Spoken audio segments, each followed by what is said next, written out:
Assalamualaikum warahmatullahi wabarakatuh. Halo teman-teman semuanya, apa kabar?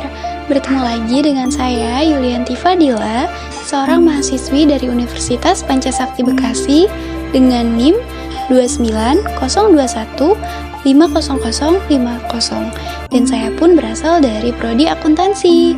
Di video kali ini saya akan membahas tentang akuntansi perusahaan dagang dari mata kuliah Pengantar Akuntansi dengan dosen pengampu Ibu Desi Arigawati, SEAK MSI. Untuk teman-teman yang ingin belajar tentang akuntansi perusahaan dagang, cek video ini sampai habis ya. Terima kasih. Pertama-tama, kita harus mengetahui dulu definisi perusahaan dagang. Perusahaan dagang adalah perusahaan yang kegiatan utamanya membeli, menyimpan, dan menjual kembali barang dagangan tanpa memberikan nilai tambah. Berikut ini adalah akun-akun yang hanya bisa ditemukan di perusahaan dagang, yaitu akun pembelian, akun penjualan, akun persediaan, harga pokok penjualan, potongan tunai, akun potongan pembelian, akun retur penjualan, dan beban pemasaran. Siklus akuntansi. Siklus akuntansi perusahaan dagang merupakan proses pembuatan laporan keuangan pada sebuah perusahaan dagang dalam periode tertentu. Siklus akuntansi perusahaan dagang pun meliputi 1. Identifikasi jurnal umum, yang kedua jurnal khusus, yang ketiga buku besar pembantu, yang keempat posting ke buku besar, yang kelima laporan harga pokok penjualan, yang keenam membuat neraca saldo, yang ketujuh jurnal penyesuaian, yang kedelapan neraca saldo setelah penyesuaian, yang kesembilan menyiapkan laporan keuangan, yang ke-10 pembuatan jurnal penutup, yang ke-11 neraca saldo setelah penutup, lalu yang ke-12 atau yang terakhir adalah jurnal pembalik. Ada dua metode dalam menyelesaikan jurnal umum siklus akuntansi nih teman-teman, yaitu metode periodik dan juga metode perpetual. Apa itu metode periodik dan perpetual? Ini dia metode periodik. Metode periodik merupakan metode pencatatan yang dilakukan pada akhir periode penjualan. Jadi, persediaan barang dagang tidak langsung dicatat saat terjadi transaksi. Metode periodik juga disebut sebagai metode fisik karena pencatatannya dilakukan dengan cara mengecek langsung persediaan barang dagang. Perlu diingat bahwa meskipun jumlah persediaan barang hanya dicatat pada akhir periode, tetapi transaksi penjualan tetap dicatat tiap kali terjadi transaksi penjualan. Kemudian metode perpetual. Berbeda dengan metode periodik yang hanya melakukan pencatatan persediaan pada akhir periode penjualan, metode permanen atau metode perpetual justru mencatat transaksi penjualan pada saat transaksi tersebut terjadi. Gampangnya, jika terjadi transaksi penjualan yang mempengaruhi jumlah persediaan barang, maka rekening persediaan barang pun ikut dicatat saat itu juga. Contoh soal periodik, transaksi ini terjadi dari PT Jaya Abadi, yaitu perusahaan yang bergerak di bidang perdagangan printer. Pak Rashid selaku pemilik usaha mendirikan PT Jaya Abadi pada bulan Januari 2005 dengan rincian transaksi sebagai berikut. Pada tanggal 1 Januari 2005, Pak Rashid menyetorkan dana untuk modal awal sebesar 500 juta. Lalu pada tanggal 7 Januari 2005, membeli peralatan sebesar 10 juta dan perlengkapan sebesar 1.500.000 secara tunai. Di tanggal 9, membeli printer secara tunai sebanyak 20 unit yang dibeli dengan harga masing-masing 2 juta. Lalu di tanggal 14, dijual printer sebanyak 5 buah dengan harga masing-masing 2.500.000 dibayar cash. Lalu di tanggal 16, dibayar beban listrik dan telepon sebesar 250.000. Di tanggal 17, terjadi penjualan lagi nih teman-teman, yaitu sebanyak 7 buah dengan harga masing-masing 2.500.000 dengan termin 2/10 N/30. Termin ini menandakan bahwa transaksi yang terjadi adalah kredit. Lalu tanggal 9 Januari 2005 dibayar gaji karyawan sebesar 4 juta. Di tanggal 23 membeli 5 unit printer dengan harga masing-masing 1.700.000 dengan termin 2/10 N/30. Berarti pembeliannya secara kredit. Lalu di tanggal 25 diterima pembayaran dari customer atas transaksi pada tanggal 17 Januari. 17 Januari yang kemarin penjualannya secara kredit pun akhirnya dibayar pada tanggal 25 Januari. Lalu di tanggal 30 membayar hutang atas pembelian pada tanggal 23 Januari, yaitu pembelian kredit yang terjadi pada tanggal 23 kita bayar pada tanggal 30 Januari. Setelah mengetahui runtutan transaksi atas PT Jaya Abadi milik Pak Rashid, kita pun akhirnya membuat jurnal umum yang tampilannya seperti ini. PT Jaya Abadi Jurnal Umum per Januari 2005. Kita buat tabel, yaitu isinya tanggal, keterangan, referensi, debit, dan juga kredit. Kita masukkan transaksinya, yaitu pada tanggal 1, Pak Rashid menyetorkan modal awal. Otomatis kita tulis akunnya kas pada modal senilai 500 juta, masing-masing 500 juta. Lalu pada tanggal 7 dibeli perlengkapan dan juga peralatan secara tunai, yaitu peralatan sebesar 10 juta dan perlengkapan sebesar 1.500.000. Karena pembayarannya tunai, otomatis akun kas sangat berpengaruh ya teman-teman.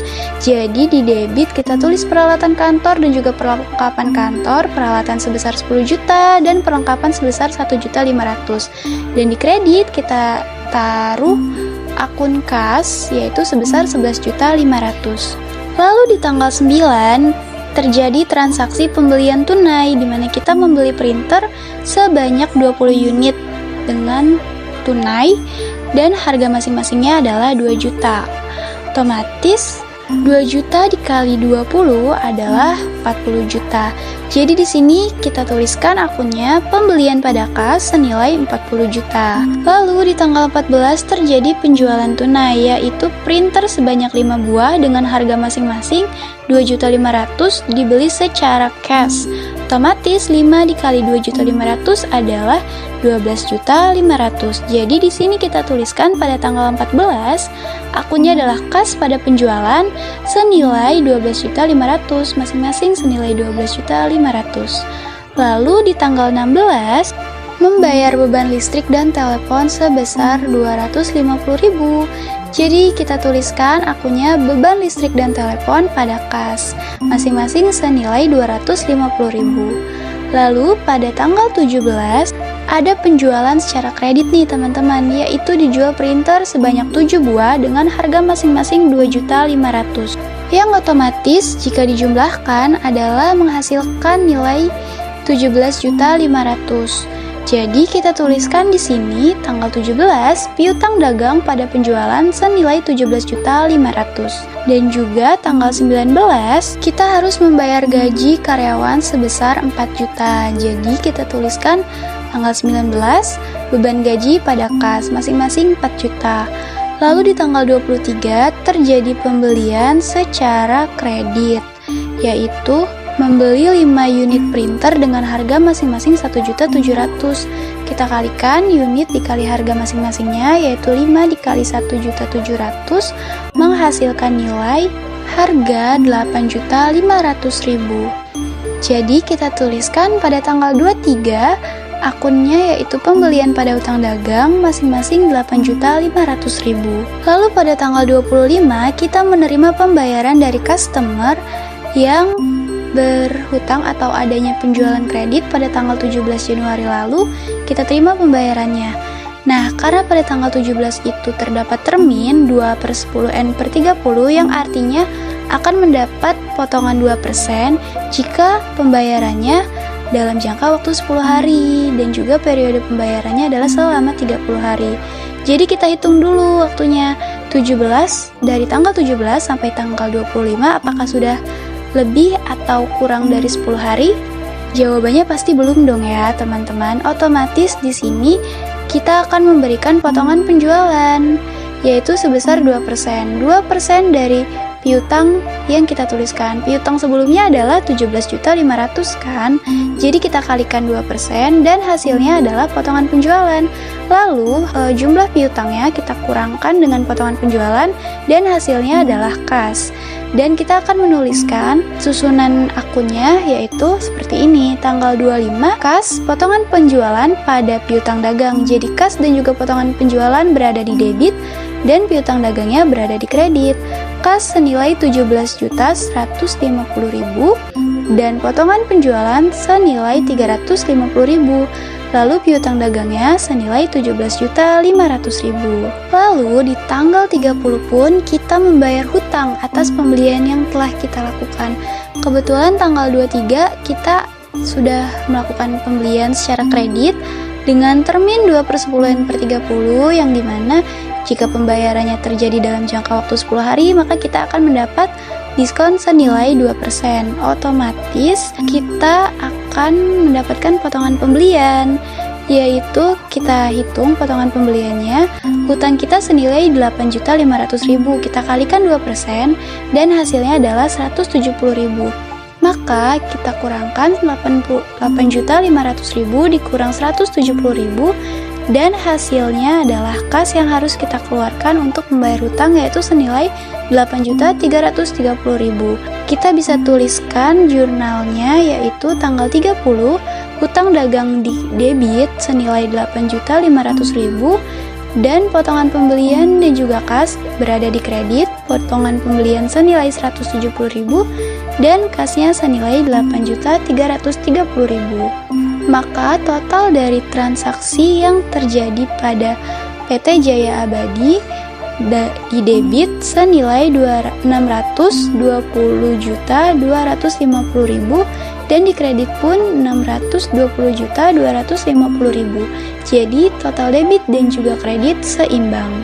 Selanjutnya contoh soal perpetual. Transaksi ini berasal dari UD Fadila, yaitu sebuah toko baju di bulan Juli 2009. Transaksinya yaitu pada tanggal 1 Juli, UD Fadila membeli barang dari toko baju Indah senilai 5 juta secara tunai. Pada tanggal 4, UD Fadila membeli barang dagangan lagi kepada toko Fashionist senilai 10 juta dengan syarat 2/10/30. Pada tanggal 5, UD Fadila mengembalikan barang dagang atas pembeliannya pada tanggal 1 Juli senilai 500.000. Pada tanggal 7 Juli, UD Fadila mengirim nota debit pada toko Fashionist atas pembelian barang pada tanggal 4 Juli senilai 1 juta. Pada tanggal 10 Juli, UD Fadila membayar pembelian pada toko Fashionist. Lalu pada tanggal 12 Juli, UD Fadila menjual barang dagang pada toko Muslimah senilai 6 juta dengan harga pokok 4.500.000 tunai. Pada tanggal 16 Juli, UD Fadila menjual barang dagang pada toko Soleha sebesar 12 juta dengan syarat 2/10/30 dan harga pokok 9 juta. Pada tanggal 20 Juli, UD Fadila menerima kembali barang yang telah dijual pada tanggal 12 Juli lalu senilai 500.000 dengan harga perolehan 300.000. Pada tanggal 25 Juli, UD Fadila menjual barang toko lagi kepada toko Jawa sebesar 9 juta dengan harga pokok 7.500.000 secara tunai. Lalu pada tanggal 29 diterima pembayaran dari transaksi pada tanggal 16 Juli oleh toko Soleha. Baik, berikut ini adalah tampilan jurnal umum untuk UD Fadila. Jurnal umumnya periode Juli 2009, yaitu terdapat tabel tanggal, keterangan referensi debit dan juga kredit. Kita selesaikan tanggal demi tanggal, transaksi demi transaksi, yaitu mulai dari tanggal 1, di mana transaksinya adalah pembelian barang secara tunai. Otomatis di sini kita tuliskan persediaan barang dagang pada kas masing-masing senilai 5 juta. Di tanggal 4 terjadi pembelian secara kredit. Kita tuliskan keterangannya persediaan barang dagang pada hutang dagang masing-masing senilai 10 juta. Lalu pada tanggal 5 ada retur pembelian yang dilakukan oleh UD Fadila. Maka di sini keterangannya kita isi kas pada persediaan barang dagang. Kenapa kas? Karena transaksi yang berkaitan adalah pada tanggal 1 di mana pembeliannya itu secara tunai. Otomatis kita tuliskan di sini akun yang berpengaruh adalah kas. Kas pada persediaan barang senilai masing-masing 500.000. Lalu pada tanggal 7 terjadi retur lagi. UD Fadila meretur lagi nih. Kali ini pada toko Fashionist yang dimana terjadi pembelian kredit. Otomatis di sini kita tuliskan transaksinya hutang dagang pada persediaan barang dagang masing-masing senilai 1 juta. Lanjut ke transaksi nomor 10. yaitu Devadila membayar hutang dagangnya kepada toko fashionis. Dan kali ini persyaratan pembayarannya adalah 2/10 N/30. Karena Udedila membayar di tanggal 10, otomatis masih dalam jangka waktu yang ditentukan, maka kita mendapat potongan ya pastinya teman-teman. Dan jangan lupa, pada tanggal 7 kita telah meretur barang senilai 1 juta kepada toko fashionis. Otomatis langsung saja kita kurangkan 10 juta dikurang total returnya 1 juta, otomatis hutang kita berkurang, yang tadinya 10 juta menjadi 9 juta. Baru kita kalikan 9 juta dikali 2%, hasilnya adalah 180.000. Nah, berbeda dari metode periodik. Jika metode periodik kita tuliskan potongan pembelian, tapi kali ini kita tuliskan adalah persediaan barang dagang. Lalu 9 juta dikurang 180.000, hasilnya adalah 8.820.000, itu masuknya ke kas atau uang yang harus kita keluarkan untuk membayar hutang dagang tersebut. Otomatis penulisannya di sini adalah utang dagang di debit senilai 9 juta, kas dan juga persediaan barang dagang berada di kredit, kas senilai 8.820.000 dan persediaan barang dagang senilai 180.000. Lanjut, di tanggal 12, Udefadila menjual barang dagang pada toko muslimah senilai 6 juta dengan harga pokok 4.500.000 tunai. Kenapa ada harga pokok?